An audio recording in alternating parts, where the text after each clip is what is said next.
એ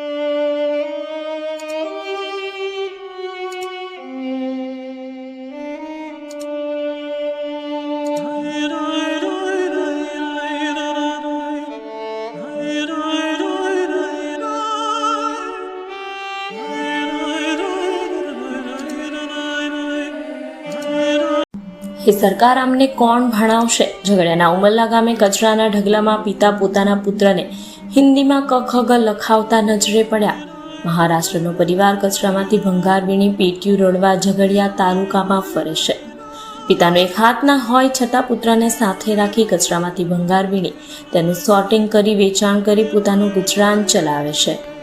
સરકારની વિકાસની વાતો વચ્ચે ઝઘડિયા તાલુકાના ઉમરલા ગામેથી એક દયનીય અને આંખોમાંથી અશ્રુ વહેડાવે તેવી એક ઘટના સામે આવી છે. ઝઘડિયાના ઉમરલા ગામ નજીક પડેલ કચરામાં મહારાષ્ટ્રના પિતા પોતાના પુત્રને હિન્દી ભાષામાં લખવાનું શીખવાડતા હોવાનું સામે આવ્યું હતું. આ પરિવાર મહારાષ્ટ્રથી અત્રેના તાલુકામાં કચરામાંથી સ્ક્રેપ વીણી અને તેને અલગ અલગ કરી વેચાણ કરી પોતાનું તથા પોતાના પરિવારનું પેટીયું રડવા સંઘર્ષ કરે છે.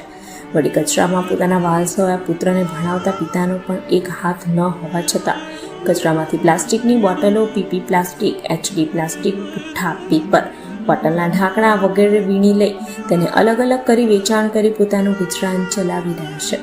ઉલ્લેખનીય છે કે સરકાર વિકાસની વાતો કરવામાં મશગુલ છે.